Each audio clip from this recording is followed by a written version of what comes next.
Hello, my name's Gloria and I'm 45 years old. When I reflect on the past, it's as if I'm transported back to a different time, a time when the allure of love and the promises of forever blinded me to the true nature of the man I married. Gloria, that was me, a young woman of 20, swept up in a whirlwind romance with Terence.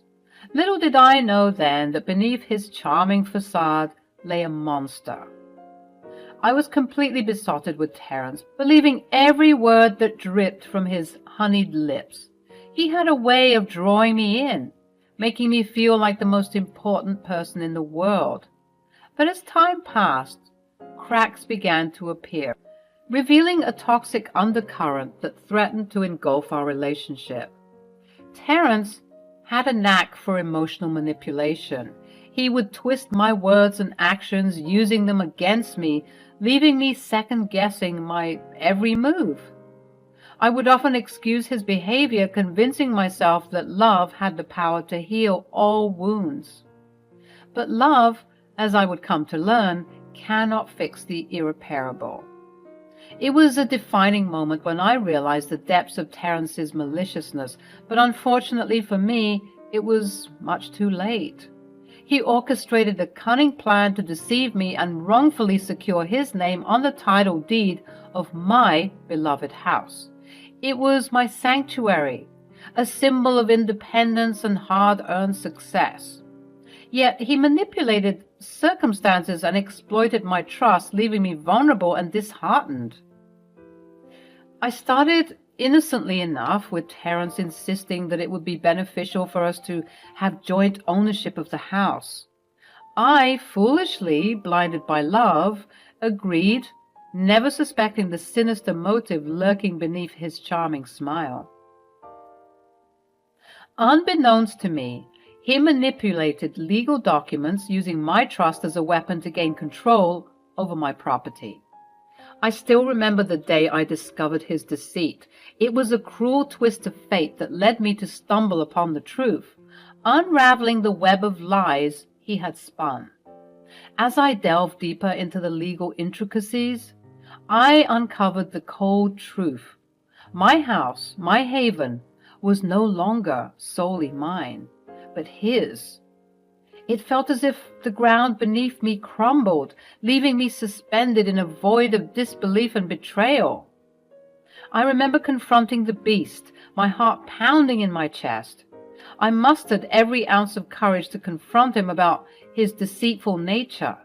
The air crackled with tension as our gazes locked. His eyes were void of remorse. "How could you do this to me, Terence? How could you betray the love we once shared?" Terence smirked, a cruel twist of his lips that sent shivers down my spine. "Oh, Gloria, you were always so naive, so gullible.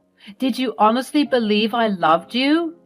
You were nothing more than a toy to me, a plaything to amuse myself with." His words cut through me like a blade, leaving me stunned and wounded. The depth of his callousness was unfathomable. "How dare you say that? I devoted myself to you, supported you through thick and thin, and this is how you repay me?" Terence's smirk widened. His eyes glinted with a sick satisfaction. "You were just a means to an end, Gloria. A stepping stone on my path to personal gain. And stealing this house from you? It was just a small taste of the power I could truly wield over you." His words hung in the air, dripping with arrogance and contempt. I struggled to contain the surge of anger welling up within me. The revelation shook me to the core. How could I have been so blind? How could I have allowed myself to be ensnared in this tangled web of deception?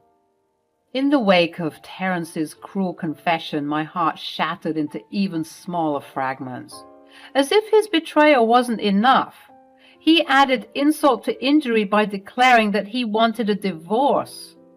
The very foundation of my world crumbled beneath my feet, and I struggled to catch my breath amidst the devastation. Stupidly, though, I began to beg for him. Terence, please, we can work through this. Let's fix whatever is wrong between us. I still love you despite everything. We can't get divorced. My voice quivered with desperation, my mind clouded by the manipulation and hypnotic hold he still had on me. I couldn't fathom a life without him, despite the toxic web he had woven around us. Terence, however, remained resolute, his eyes devoid of any compassion. Enough, Gloria. I've grown tired of this game. You mean nothing to me now. It's time for you to face the consequences of your naivety and foolishness. His callous dismissal crushed my spirit further, leaving me utterly devastated. The man I had once believed to be my partner, my confidant, was now nothing more than a heartless stranger.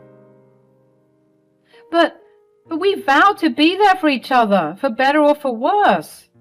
How can you abandon me like this? Listen to what I'm saying. I'm trying to fix us even though you've broken my heart. Terence's face contorted into a mocking sneer, his words laced with disdain. Vows mean nothing to me, Gloria. I used you, played with your emotions, and now I'm done. You were just a pawn in my game. Get that through your head and stop embarrassing yourself. The realization hit me like a tidal wave, stripping away the last remnants of denial. I had been blind to the true nature of the man I had loved, a mere puppet in his calculated scheme. After the divorce was finalized, my journey toward healing began. The wounds inflicted by Terence's manipulation and abuse ran deep, and it took an extensive period for me to regain my sense of self and rebuild the shattered pieces of my life. I sought solace in therapy, where I confronted the trauma I had endured and gradually reclaimed my inner strength. One battle remained unresolved, as you might have been wondering, the fight for my stolen house. The very thought of facing Terence in court sends shivers down my spine. Resurrecting the fear that had plagued me for so long, I was completely petrified. You might judge me, but I simply couldn't fight him for it, even though that house had my blood, sweat, and tears. I thought it was much better for me to rent a crappy apartment than endure facing that man again and again to reclaim my house. That's how traumatized I was. 13 long years had passed since the day Terence deceitfully acquired the title deed to my cherished home. During that time, I had managed to rebuild my life, creating a new haven for myself filled with love, positivity, and a sense of security. The scars of my past remained, etched into my soul, of course, but I had become somewhat resilient, determined not to let the shadows of my past dictate my future. Then, one fateful day, an unexpected message appeared on my phone screen from Facebook, a name that triggered a mix of emotions. Carl, my ex-father-in-law. It had been years since we had any contact, and I wondered what could have compelled him to reach out to me now. Curiosity mingled with apprehension as I opened the message, unsure of what awaited me within its contents. The words that unfolded before my eyes carried a mix of regret and sincerity. Gloria, I hope this message finds you well. I have carried the burden of guilt for far too long, knowing the role I played in the injustice inflicted upon you. I'm so sorry. I didn't believe you before, but Terence's character has proven to me that you were indeed telling the truth this whole time. It was him who was abusive and manipulative, not you. And I see that now. I'm so sorry for not believing you.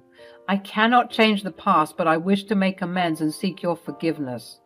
Please, let's meet and catch up. With love, Carl.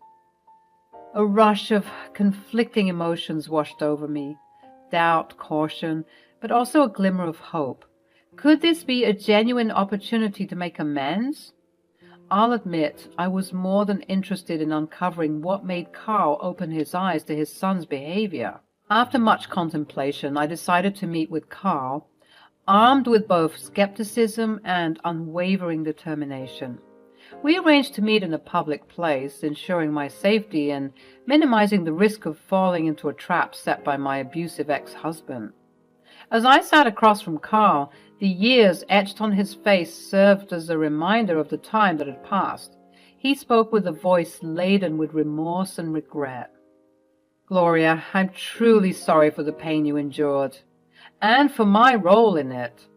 The truth is, I never wanted to see you hurt, but I was weak and allowed Terrence's influence to cloud my judgment. He manipulated the situation, exploiting my trust, convincing me that the divorce was all your fault. But after all these years, I couldn't help but think that he was the one who was at fault this whole time. I told you, I begged you to believe me, but you did nothing. Gloria, my dear, he's my son. I was inclined to believe whatever he told me over what you had to say, but I see how foolish I was to think that. What made you begin to believe me? What did Terrence do?" I guess I'll just lay it all out on the table, huh? As you can see, I'm no spring chicken. I'm dying, Gloria. It's my liver. The doctors say there's nothing they can do. Oh, my goodness. Yes. I've been struggling with this for a long time. Once Terrence heard of my ailment, it was like he couldn't wait to plan my funeral. His behavior was increasingly odd, to the point where all he could talk about was the inheritance he was going to receive after my death. That's awful. How could he be so rude?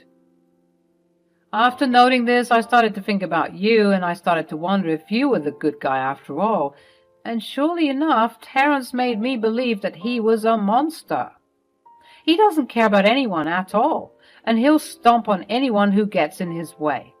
When I confronted him about my suspicions, when I told him that I was starting to believe you instead of him, he only confirmed my doubts when he would respond dismissively and arrogantly. I see that he was the true monster all along, and I'm so sorry I didn't pay attention to you during the divorce. I'm sorry I cut you out of my life without hearing you out properly. So this is your way of righting your wrongs? You don't want to end up in hell, so you're now all of a sudden growing a conscience. Gloria, I know that you probably won't forgive me. It's been far too long. I understand that. Even if you don't forgive me, I would love it if you'd be with me in the last moments of my life. Other than Terrence, I have no one else, and I would like to leave this world knowing that the last couple of moments I spent were with a genuine and kind soul. My heart wavered between forgiveness and the weight of betrayal. Could I trust this dying man's words? Was he sincere in his desire to rectify the past? I mean, being married to his son was traumatizing enough, and they say that the apple doesn't fall far from the tree. How was I to believe this man had good intentions if his son was so good at deceiving and manipulating people? I had to at least ponder on it, so I told him just that, and we subsequently parted ways. The news of Carl's terminal liver failure hit me with a mixture of sadness and conflicting emotions, I'll admit. I felt sorry for the man. Despite the pain he and his son had caused me, I couldn't help but feel a sense of compassion and empathy for his deteriorating health. The fragility of life had a way of putting things into perspective. Weeks passed, and the weight of Carl's request lingered in the back of my mind. The turmoil within me raged on, torn between the past and the present, between forgiveness and self-preservation. Then, one day, as I grappled with my decision, the ringing of the phone broke through the silence. It was Carl. His voice frail, yet filled with urgency. Gloria, I'm in the hospital. Time is slipping away, and I have but a few precious moments left. I need to see you, to apologize to you in person one last time before I leave this world. Please, I ask you, to find it in your heart to come to the hospital. His words hung heavy in the air, intertwining with my inner struggles. I knew deep down that accepting his request could provide a form of closure, an opportunity to confront the demons of the past. With a hesitant yet determined voice, I agreed to visit him. As I stepped into the sterile, somber corridors of the hospital, my heart raced with anticipation and trepidation. It was a stark reminder of the fragility of life, the fleeting nature of our existence. Entering Carl's hospital room, I was met with the sight of a weakened man lying in bed that seemed too large compared to his wasted state. He definitely looked much worse than the last time I saw him. I couldn't help but sympathize. Tossing aside my reservations, I reached out to a man that was once a prominent father figure in my life. "Oh, Carl, I'm so sorry you're in this state. I should have put my pride to the side and called sooner. Had I known that things had gotten this bad, I would have been here sooner. I'm so sorry." "No, dear, don't be sorry for me. I lived a full life. I should be the one apologizing here for my stupid son's behavior. So, once again, Gloria, I am truly sorry that my son hurt you, and I'm also sorry for not believing you. Carl, thank you so much. You'll also have to forgive me once more for lying." "Lying?" "Yes, lying. I didn't only call you here to apologize." "Oh?" "Yes, I called you here to let you know that I wish to pass on my inheritance now." I was confused. Why on earth did he need me to be present for this? As he was about to explain, our conversation was abruptly interrupted by an unexpected intrusion. The atmosphere shifted as the door swung open, revealing Terence standing there, his eyes immediately locking with mine. Terence, unable to contain his rage, burst forth with a harsh tone, demanding to know what I was doing in Carl's hospital room. "What the hell are you doing here, Gloria?"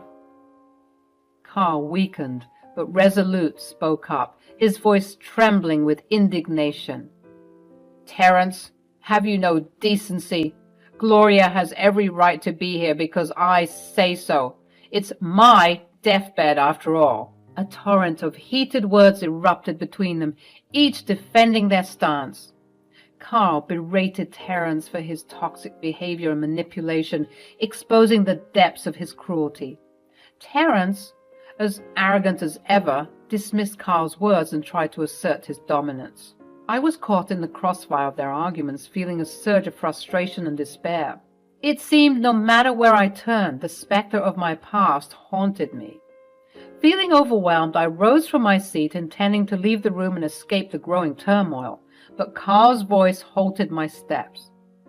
"Gloria, please stay. Believe it or not, this inheritance issue concerns you.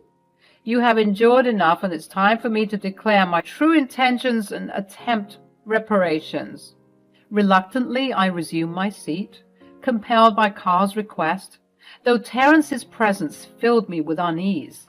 I knew that this moment had the potential to bring closure, address the past, and pave the way for a new chapter. With a deep breath, Carl began to lay out the details of his inheritance. As Carl's words settled in the air, a profound sense of astonishment washed over me. He revealed that the entirety of his inheritance, which amounted to a considerable fortune, amounting to almost 7 figures, was to be bestowed upon me. I sat there, dumbfounded, struggling to grasp the magnitude of what he was saying.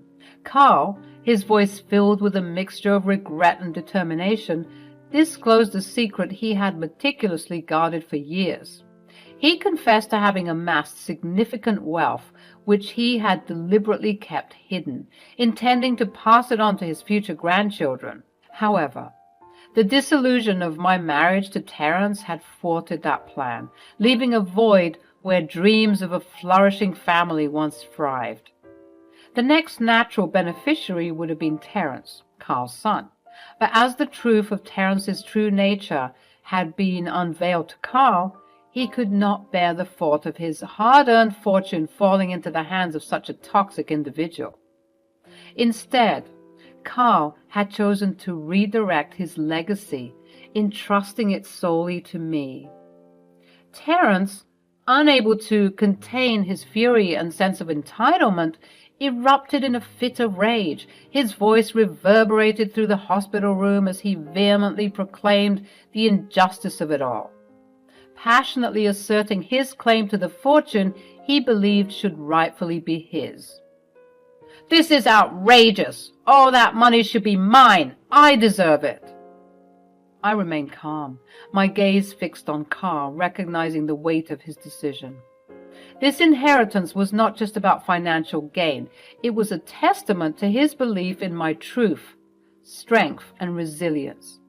It was an acknowledgement of the pain and suffering I had endured and the steps I had taken to rebuild my life.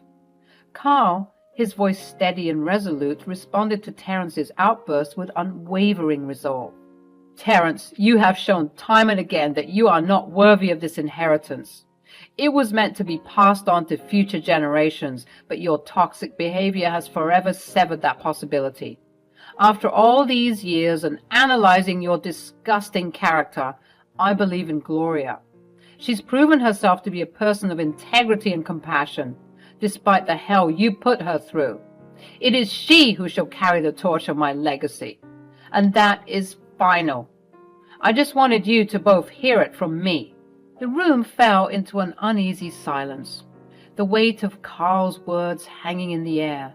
The truth of his decision and the implications of it all settled upon us, each grappling with the significance in our way. For me, it was an unexpected turn of events, a validation of the strength I had found within myself.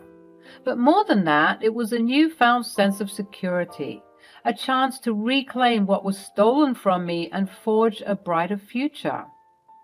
As for Terence, his screams of protest fell upon deaf ears. The world, in its relentless justice, refused to bow to his desires. The realization that his toxic actions had severed him from the very legacy he believed was his birthright seemed to dawn upon him, if only for a fleeting moment. Not long after this entire situation, Carl passed away. It was truly devastating, and I truly miss him every day. With Carl's passing, the final chapter of this tumultuous journey ended. True to his word, the entirety of the inheritance he had meticulously accumulated was rightfully bequeathed to me, as stated in his will. The legal battles that Terence waged in a futile attempt to claim what he believed were his share of the wealth proved fruitless. Carl's intentions were firmly set in stone, and his wishes were carried out faithfully. Aware of the lingering threat that Terence posed, I took proactive measures to ensure my safety and peace of mind. Extra security for myself was enlisted, providing a shield against any potential harm that he might attempt. I refused to let fear govern my life any longer. As the days turned into weeks and the weeks into months, the weight of the inheritance settled upon me, like a beacon of hope and newfound possibilities. Terence, in stark contrast, found himself grappling with the stark reality of his actions. The magnitude of what he had stolen from me paled in comparison to what I had ultimately won in the end. The knowledge that his manipulations and toxic behavior had led him down a path of isolation and despair slowly began to sink in. Meanwhile, I found solace in the newfound security and freedom that the inheritance bestowed upon me. With my sights set on a brighter future, I made plans to relocate, to embark on a new chapter of my life in a different state. The shadows of my past would no longer hold me captive, and the echoes of Terence's voice would fade into distant memory. As I sit here, reflecting upon the trials and tribulations I have endured, a sense of profound gratitude washes over me. The wealth I have inherited is not just a means to an end, but a catalyst for transformation, a stepping stone towards realizing my dreams and ambitions. I am no longer defined by the scars of my past, but empowered by the strength I discovered within myself. The woman who hastily married Terence, blinded by love and naivety, has evolved into a force to be reckoned with. A woman who has risen from the ashes, unyielding in her pursuit of happiness and fulfillment.